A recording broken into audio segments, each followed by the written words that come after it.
Laura T. Davis released her first single in 2018, and since then she has released several more singles and an EP. Her latest single is the impactful Not Your Fault, and I have a few questions about it. Hi, Laura. Hi Sophie, how are you? I'm very well, thank you, and it's great to meet you. I'm actually not going to start with Not Your Fault. I'm going to start with a single that has Christmas in the title because we are close to Christmas at the time we are speaking. And it's a Yeah. 2020 song from you called Make It Till Christmas. It was produced by Matt Fell and had a video made by Duncan Toombs. But is it really a Christmas song? I know that's what I say. It's like a Christmas, not Christmas song, because it has so many sentiments of the country, so many sentiments of what everyone could be feeling at any time, and it just doesn't have to be about Christmas.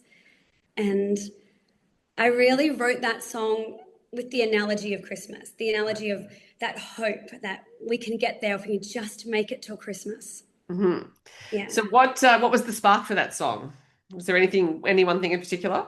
Well, I use the analogy of the weather, of the storms, of the drought. I was sitting in my paddock looking at the brown of the grass instead of the green of the grass, talking to the farmers, thinking, oh my gosh, I don't know how they're going to make it through. But also, it was when I was at a time when I was struggling with a lot of things in my life.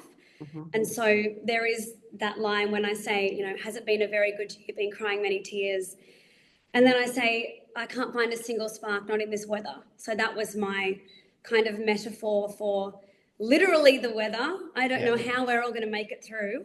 But as it always is in country communities, everybody just pulls together. And if we can make it to Christmas, we'll be okay. We're always there for each other. And Yeah. then Make It to Christmas was born. All Started crying right. next to my horse, playing my guitar in the paddock, and he does love it. The horses love it. Some horses get scared when they hear the strings go ring, and some Mhm. of them just want to sniff the guitar and they love it. And what's your horse's name? Well, Polo, Polo, Polo.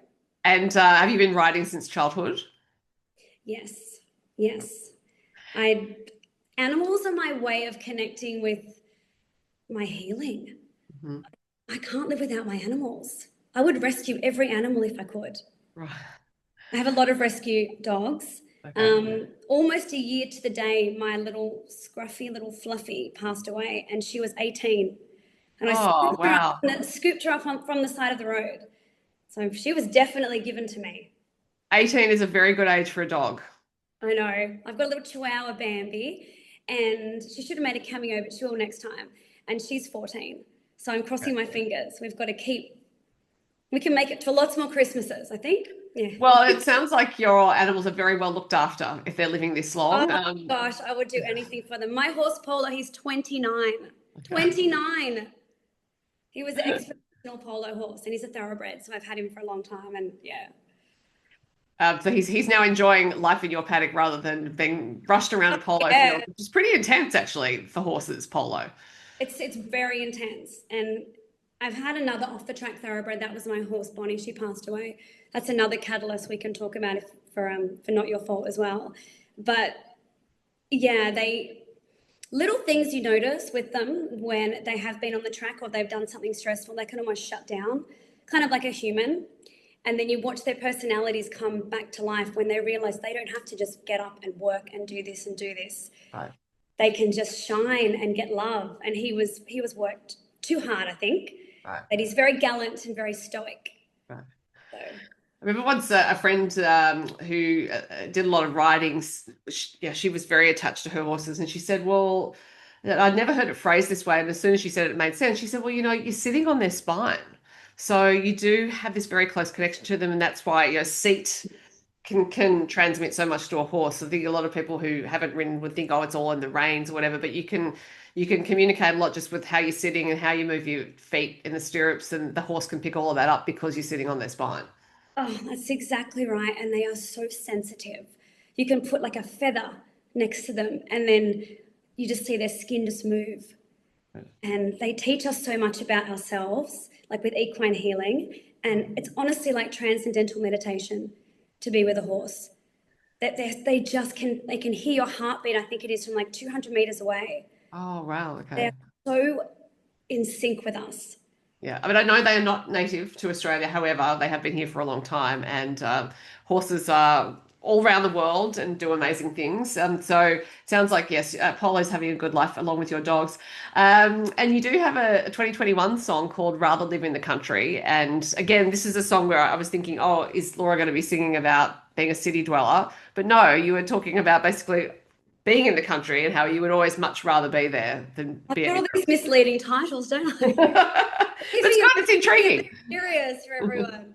Um, yeah, I mean, I was actually born in Sydney, so Okay. I have a lot of ties to the country from my dad's side. But I grew up in Sydney, and I just kept having the calling of moving to the country. So, Right. I can do both. I can be a city girl, I can be a country girl, but honestly, that's where I feel most at peace. Right. So that was So, a song that was pretty easy to put together because it's yeah. literally just how I felt. Yeah. Yeah. So when did you make the decision to move to the country? Probably about 10 years ago, maybe 7 years ago now. Mhm. And I actually found an incredible place. After I'd done a tour in Brisbane, Mhm. I actually found this incredible place and knew that that's where I was going to go to. And I kind of went back and forth for a little bit because it's hard to just move everything. Mhm. So I've had this in between period of going back and forth, and that's when I did a lot of my writing, and now I've been back settled for the past couple of years. Yeah. Yeah. And you are in the Northern Rivers area of New South Wales, which is an area that a lot of us would know, unfortunately, in recent times because of the amount of flooding that's gone on there. So how is the region recovering? Is it recovering? So much. Like, and it's not called the Northern Rivers for nothing. Like Yeah. it keeps on coming. We're really lucky with the rainfall because the grass is green and it's beautiful, except for that drought period where everyone was like, "Oh my gosh, we haven't seen this." Mhm. But like I was referencing before, I spoke to you. One of the farmers, he said, "I don't think I've ever seen the ground this wet for 49 years." Mhm. And I'm thinking, oh my gosh, uh, I get flooded in where I am, and they finally fixed the road. So there's about 2 or 3 times this year where haven't been able to get out for Right. over a week Okay. because the ground just kept sinking and sinking and sinking. Um, and so the whole cyclone that happened this year was kind of a bit of a beating to what had just happened the previous 2 years, Mhm. especially with Lismore and Ballina. And even, I don't want to say that it got forgotten, but sometimes I don't think people realize how devastating it was. You kind of in there in the city, or that there wasn't as much coverage, and people kind of moved on to other things as you do. Mhm. But even now, you can still see homes being rebuilt. And if you drive the highway um, from Clarence Valley all the way up, you can see houses that have been abandoned, and you can see where the floodwater went, and it was above. And it kind of gives you goosebumps. Even like a year ago, I remember driving past and just seeing people's houses with their caravan out the front or half their things out the front because their house was gone. Yeah. So, I mean, this community is really strong and people rebuild and people help each other. Thank God I wasn't in an area where we flooded like really badly. So I wasn't affected. I didn't lose my house or anything like that. But it made people realize even more so how tender life can be. And the community got even stronger. So I think everything's recovering, but thank God everyone crossed their fingers with that cyclone and that flood this year. Yeah. Yeah. Yeah. And as you said, your road's still getting cut off 2 or 3 times this year. Yeah. Does that mean you kind of constantly now living in a state of preparedness? So you're stocking up on tinned goods, for example? It's like, yeah, I feel like we just have this one part where we can't get through, and they finally fixed it. But yeah, before then, I'd be like, okay, who's around? What are we going to do? But my neighbors are great, and everyone had like a boat. We had this area where like there was a boat, and sometimes it'd be like, can you get through? Okay, well, that's okay. You can bring the four-wheel drive up here and our kayak down. And do you need supplies? And everyone, it's like everyone bands together. But Yeah. then you realize, okay, you don't have to live with the mod cons, you don't have to live with the luxuries. This is all we really need. And that's when you really think in your head, wow, okay, so everyone's been a bit extravagant. We don't need that. We can all just get through. It's okay. We'll make it till Christmas. Yes, yeah, basically. So just to backtrack to your childhood, you said you grew up in Sydney. Did you start playing a musical instrument quite young? When did you start singing? I think I started singing as soon as I came out of came out. I think. Um, I honestly, I really started singing when I was really young, and I always say I had a musical ghost with me, a musical friend that was always singing in my head, and I would Oh, always wow. walk singing. And I know that sounds like such a cliche, but it's almost like you know when you're younger what your calling is. If you trust in your calling and you follow your calling, I think I feel very powerful inside to have a calling. There are some people I talk to and they say, I'm not sure what I want to do or I'm not sure where I should go next. And even though there's many times in my life where I felt I have no idea what I'm going to do next, I've still got that calling of music in my heart. Hmm. So that's gotten me through everything, Yeah. and still does. So when I was 4 years old, I kept on talking to my parents. I want to learn the piano. I want to play the piano. So I feel lucky because my parents did go and buy me this kind of antique upright piano. Probably was too big that they couldn't move it somewhere, so we were lucky enough to just get it. And it was a little bit out of tune, but every time I woke before school, I had to push key, had to push a key. I was addicted to it. I loved it. So then I started getting lessons. Then I was classically trained in piano, so that's where I first started. And I did some time at the conservatorium as well. So I loved the classical pieces, and that was a really good grounding in just music theory. But I'm a little bit too creative and a bit too I didn't like the boundaries of having to sit there and do the scales and do everything. So I wanted to be a bit more rock and roll. Right. So yeah, as you do, you start singing, then you're at school, then you do the whole musical theatre thing. I went to ATYP, Australian Theatre for Young People. Yeah, and I started to start with musicals, start with everything, do the classical voice training, which was a great grounding because you always have to look after your voice as a Mhm. singer. And then I got a little bit older, and then I said, I'm going to be in a band. I want to rock out. And I was always writing songs, but then as the older I got lucky and I started to join bands. And then it all Okay. progressed from then. And then I got a guitar. So, Okay. and that was it. So what was the first band you joined? As in what genre of music? Well, I actually went through the paper. This is so funny. I know I was really, really young, and I found this audition notice for a band, and it was just a cover band. So I was kind of doing a little bit here and there, like a Steadfast and that kind of thing as you do when you're younger. And then when I was super, super, super young, I found this ad, called the band, went for it. That was just a cover band. So that started off my genre of let's do show bands, and then I started to work on big cruise ships, and I started to do all of the kind of pubs, clubs. You get a very good schooling then of how to deal with hecklers, how to deal with anything you can imagine. You see it all, and you just get up on stage and you go for it. So from cocktail cruises to the opera house to a bikie bar, and you just keep going, you know. That's quite a spread of I audiences. know, Just I in know. that one Yeah, sentence. yeah. We've seen it all, done it all. Yeah. Cruise ships, I hadn't realized until a little while ago, are such a good source of work for musicians. And once I thought about it, I was like, well, of course, because people need entertainment. But also, it seems like it's kind of a lot. You know, you're on the ship with your audience, basically, and you're going to be seeing them on a regular basis. And also, you have to perform a lot. It's several hours a night, from what I understand. Yeah, some of my besties used to be dancers as well, and so they do the dancing and the singing, and on those kind of things, you do work pretty much 7 nights a week, Hmm. and everyone comes together as a crew. But it's hard work. It is. But I was actually really lucky to get an incredible gig for a long time in Sydney on the Captain Cook cruise ship. I used to do their dinner cruises and their coffee cruises.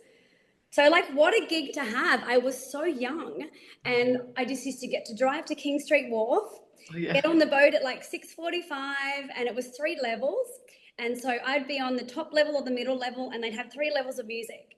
So then I'd be having the microphone, I'd walk along, say happy birthday, say this is the harbour, this is where we are now. I'd walk through the aisles, then I'd get back on stage, play piano, sing, then get up with the band and sing as well. And I did that sometimes like 5 nights a week. It was great. And then you just get to go home, and then you get to do New Year's Eve. So you get to be in the exclusion zone right in the center and singing. And unfortunately, with COVID and things like that, they don't do that anymore. They've replaced a lot of the bands with DJs or just music in the background. Yeah. But that was a fun gig for a while. Yeah. Well, yeah, and I'm also thinking it's just what you were describing in the course of one evening of what you were doing. It's sort of like constant, you're constantly in flow, right? So you're just flowing Yeah. throughout the ship and being musical. After that kind of night, does it take a while, or did it take a while to power down? Like you would get home and then it might be hours before the adrenaline would come down enough for you to sleep. Definitely. Yeah. I think it's like the consummate showgirl. You're always ready to perform, you're always on. And then it is hard when you're straight off the stage and you're feeding off the adrenaline of others. And oh my God, that was a great gig tonight. And then you kind of got to come home. And I sort of have my little ritual when I get off stage and take off the makeup. I normally would watch TV before I fell asleep, but it does take a little bit of time to come down. But I think once you've done it for a while, you kind of get used to it. Yeah. And you think if I don't get rest now, then I won't be able to. I've got to get up in the morning, and it does kind of become a job when you do it so often. Hmm. And you sort of just get used to it, and you get in the flow of it. But Yeah. especially with original music, it's a little bit different because you you're presenting your own soul to the world. I'm not just doing the show. I can't just switch off and say, hey, I did my show. I'm really bearing my soul, and I'm really watching even more how the audience reacts, because I want to make sure that I'm doing the great show for them, and then I'm getting home and thinking about that in my head. So Right. it takes a little bit of time to switch off to that. Yeah. And I don't think it's a secret. I'm happy to always talk about in my life um, what is in my soul, and I have very high anxiety from things that have happened to me in my past, and so yeah, there's a lot of self-care and a lot of ways to manage my anxiety. Hmm. Yeah. And I actually was going to come onto the new song anyway, and so this is a good point at which to do it, because the new song is Not Your Fault, and it is tied to something that happened to you several years ago, actually, something that was life altering, and you've talked about, just mentioned things that have happened to you that have led to anxiety. And this, I'm not going to I'm not going to put the words in your mouth as to what happened. I'm just going to ask you if you would like to say what happened. Yeah, I mean, like, it's a sensitive subject, but I love that everyone I've spoken to, including yourself, has been really careful and gentle with everything, which I think is really amazing. But I've got really thick skin, so I'm happy to talk about anything.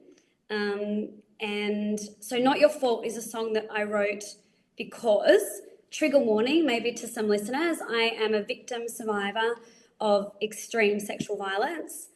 And something happened to me when I was 16, 17. I was very young and, yeah, taken against my will, and horrific things happened to me. And I don't think that I processed that enough. I think that I probably threw myself into music immediately after, almost, maybe to hide the pain. And so I started touring, I started writing song after song after song. And I'd always thought I'd put all of my pain into it, but I don't think I really had. And then after I sort of didn't make it till Christmas, I had a bit of a breakdown where it all came up, everything came up. And then I realized I haven't dealt with this. I have not dealt with this, but I probably blamed myself for my whole life for something that happened to me that was not my fault. And Hmm.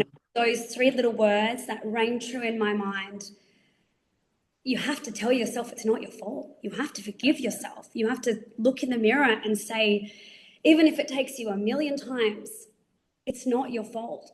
Hmm. And I thought that's such a powerful three little words that can change my life and hopefully change others' lives, which is why, the more things that happen with the charity, etc., which we can talk about later. But Hmm. that was the catalyst for this song. It was probably the only way that I could heal. It just started flowing out of me. Mhm. like screaming it to the universe, screaming it to the paddock. Like, it's not your fault. Yeah. Because I think we have to. I didn't want to suffer in silence anymore. No, and it is definitely not your fault. And also, just listening to you talking about how in the aftermath of it, and you said, "Oh, I thought I was dealing with it, but I probably wasn't." I think sometimes there can be people outside of the experience who are saying, "Oh, but you should be dealing with it in this way or that way." You did deal with it, it seems to me, in the way you could. You Yeah. actually went to songwriting. You started performing music. You went to the thing that you've said was your calling. That was a fundamental part of you. So it seems to me your response was actually to immediately try to reconnect with who you knew you were at your core, because that hadn't changed, that hadn't been taken from you. And so I actually think that, well, it seems to me that was the ideal response on an instinctual level. And then of course years later, because everything stays in the body for so long, basically all that trauma, you deal with it in the way you can when you're safe. I do tend to think that we reach a point where a level of safety is achieved, and that's when perhaps the really difficult stuff starts to come out because you've done that work to get yourself to that point. Wow, Sophie, you like a therapist in a good way. Like you must have done a lot of inner work as well, because a lot of people don't realize that. Like when I speak to people, when you do inner work and you chat to others and you know that they've done inner work, and you just love that connection where you're like, okay, I've done the deep dive. And you're right, it's so true. And I didn't even realize that when you feel safe is when you can sometimes almost fall apart and you're like, Mm. oh my God, I think I'm safe now. I've been running on this flight or fight or flight mode for so long, like crazy, and I can finally rest. But that's so insightful. And I love that you said that maybe I thought I was lost, but maybe I wasn't, because I reconnected immediately with writing songs and my animals. And if I didn't have my horses, I would not be here. Like, I'm really honest in saying that. Like, without them, there would be no, I would not be here. And with the music as well. So Yeah, well, but yes, I also, found myself in it, but I rose through it as well. Yeah. yeah, well, but no, without yourself, you wouldn't be here, because actually, I think that was you on a subconscious level going to the things you knew you needed. And Yeah. in terms of the inner work, I've been teaching yoga since 2002, and I've been on a mat for even longer. And so Oh, there you part of go. what I see is in other people's bodies and Yeah. what they're processing, and I have realized for a while that it's the human body is, as far as I'm concerned, the world's greatest self-correcting mechanism, and it will store emotional pain and trauma until in various parts of itself Yeah. until it detects, the body and mind being the same thing, until the body detects that it's in a safe place, and then it will start to release it so that it can self-correct again, because basically it's trying to get back to homeostasis all the time. So if you think of it in those terms, and then I think that actually helps us heal through things, because we start to realize that our body's been doing this incredible work of keeping us safe, and Yeah. then it will let go when it can, so that we can move to a better state of inhabiting it, if that makes sense. Yes. Oh my gosh, I love that. I love that you're a yoga teacher, and you would have seen it all though. And it's so true. I stored so much in my body, so much pain in my body. If everything came up at once, I don't want to go into too much of the gory details, but I did have to have a big operation. I suffer from extreme endometriosis, Yeah. and like everything came up at once. And I thought, it's the womb, it's everything. I'm holding everything in from everything that's happened to me. And I do a lot of yoga. I try to. My hips are tight. It's the whole thing. The hips are the junk drawers, aren't they? They say it stores everything in there. So Well, and I like yeah, to say that women are very adept at stuffing anger down into their hips, but it's because the hips are the most stable joint. So it's that thing of, and we're possibly getting into too much detail for some listeners, but I've learned over time that, because women are not allowed to express anger in most cultures, that they will just very much push it down, and because the hips are so stable, the pelvis is so stable, that's where it stays until it's safe to release. And so I'm a big advocate for stomping it out into the ground, to put on some African beats, stomp it out, get it out of your hips and get it out through your feet. oh, I love that. I hope that everyone that's listening will do that, because, like, it's true. You feel it stored inside you and you just want to get it out. And I love that you referenced African beats, because not your fault. I have a really tribal Native American Mm. kind of, I mean, it's hard. I don't want to say the wrong thing these days. I don't want to say the wrong, I want to be very PC about everything, every culture, especially Indigenous cultures. I want to make sure that I always give the highest blessing to everything. But I'm very connected with the Native American spirit, the chanting. I did a lot of listening and healing through them. So that was another reason that I kind of felt this is like, it's like our heartbeat and it's our breath and it's in us, and we want to exhale and we want to let this out. And so I want that to kind of flow through the song as well. That's one of the big themes that I put into it. So even on a subconscious level, if you're listening to Not Your Fault, you might realize that it's like the hammer to the heart. It really is, let's let this out. Yeah. Not just the lyrics, but the melody and the whole everything, all the layers together. Yeah. I mean, it's one thing to write the song, it's another to make the decision to then record it and release it. So you went back to Matt Fell as a producer Yeah, with this song, and I would imagine that's partly because you knew you could trust him with it. that's exactly right. Make It Till Christmas was a blessing. I loved writing that song. And when it was finished and it came out, I thought, oh my gosh. But working with Matt Fell was a blessing. He makes you feel like you're in a safe space. And he really understands the emotion. You don't really have to say a lot. He can hear it. He knows how to move it. And that's why he is who he is. He just gets it. Just gets it.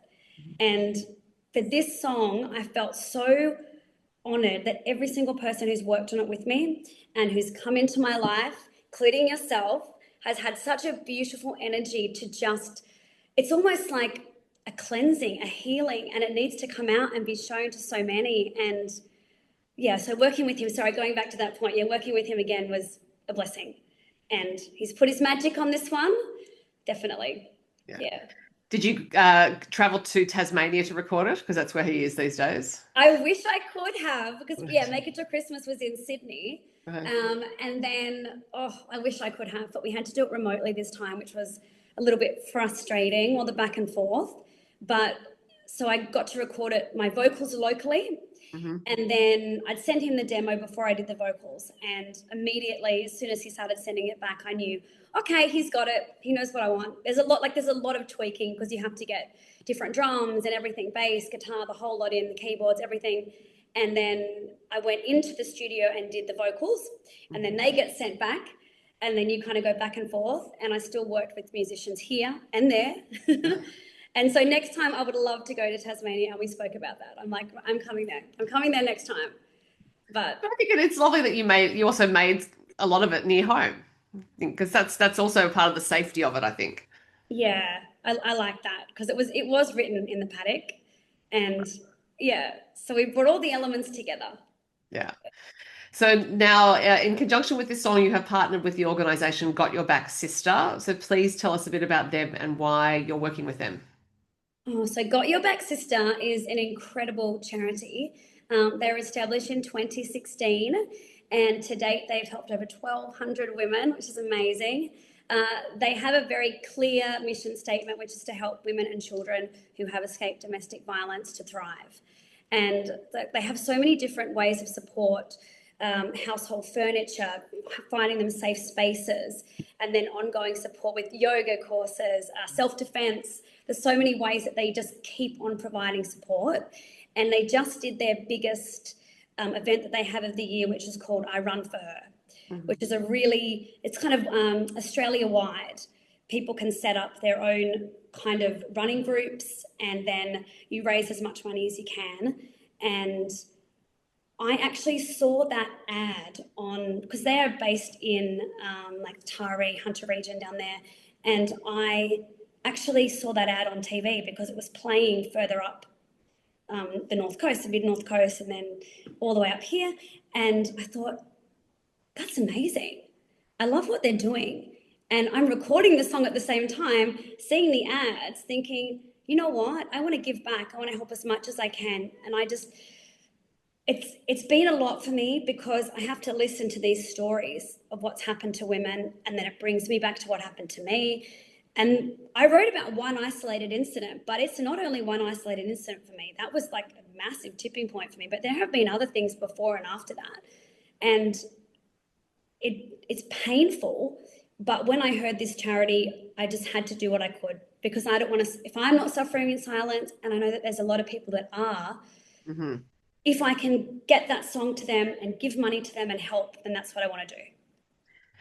I think we talk a lot in our culture about warriors. In all cultures, actually, warriors in terms of going to war and things like that. But I actually think the sort of work you're talking about that you've done yourself makes you a warrior. The fact that you actually Oh, front up, you wait. know, stand up, basically stand up for yourself, stand up for other people. It's really not easy to do. In fact, I think the path of least resistance, which is basically to lie on the couch for the rest of your life and think that things are terrible, is what can happen. And instead, you've actually stood up, written songs, recorded them, released them, gone out there, sought out other people's stories. I'm sure people are now coming to you with their stories as well, from the song.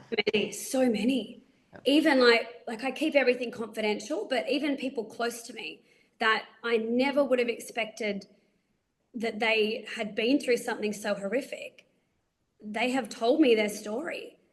And they're crying, I'm crying, I'm thinking, oh my gosh, exactly like what you said. How long have we held this pain down? Hmm. And like one of my lines, how many times before we're dead? Like, how long have we as a collective held this down and felt the stigma of what's happened to us and not said something because we thought somebody wouldn't believe us or not said something because we're ashamed of it?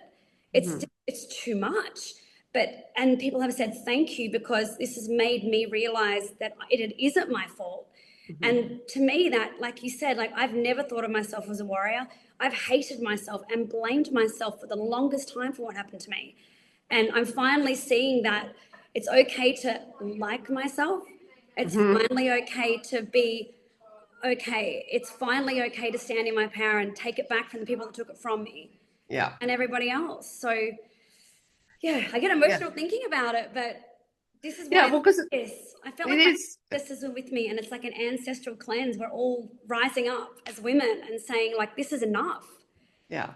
Because you Yeah, should never have been put in the position of having to hate yourself for something that you didn't do, right? Like yeah, this is something that was visited upon you, something that you were physically powerless to do anything about, and that's a big part of it. That was something that was definitely not your fault. And yet you've had to deal with that for years, as so many people do have to deal with it. So again, I go back to you being a warrior, and even the fact we're having this conversation now, I think is testament to you having an incredible amount of bravery. So just even to wake up each day and get on with life, just to put toast in the toaster, I think is a huge effort for someone who's been through this.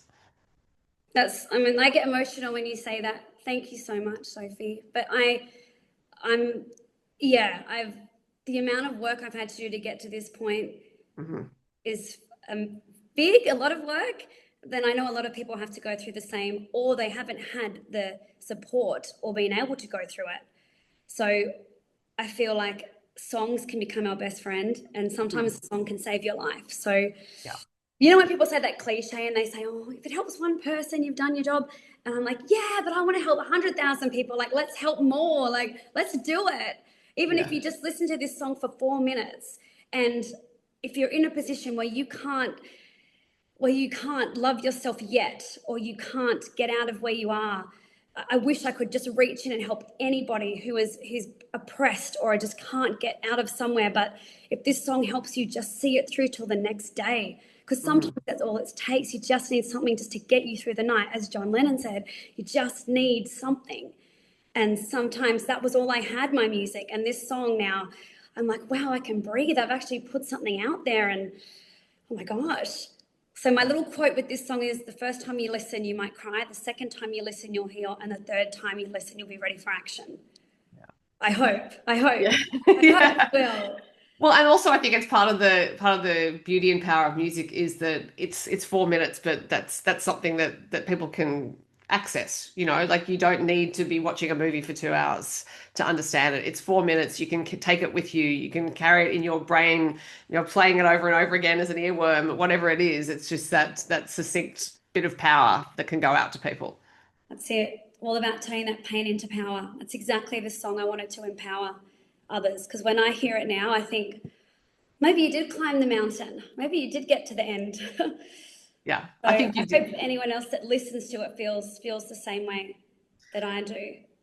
Well, I congratulate you on it. And so, yes, the mountain has been climbed. That doesn't necessarily mean that coming down the mountain is easy. Sometimes Yeah. that can be the harder path, but I'm sure you have other songs ahead of you, other plans. So, what's coming up for you? Well, I've got so many songs. Like I've written forever. Like I said, it's my way that I make sense of the world. Music is writing songs is how I make sense of the world. So I'm always writing and writing to find out who I am. I think Joan Didion said that.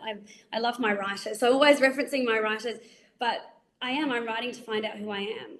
And maybe I've only just found out who I am. So there's going to be so much more that can come from that. And there are a lot more songs. I've already got my next one planned out. I will be releasing hopefully an album, a debut album that this song will be on next year. I've already got so many songs out on Spotify and iTunes as it is, Mhm. but that would be my goal, to just keep on writing and keep on bringing out music. It's been a weird journey for me because like I'm a very eclectic songwriter. I'm kind of, now they're calling it multi-genre.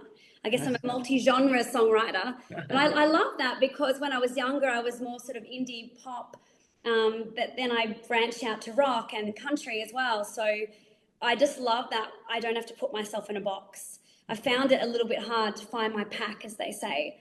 So maybe it's time for me to just be a leader in some other ways and Yeah. then find my space, but just sing whatever. And I think that's a lesson to everybody.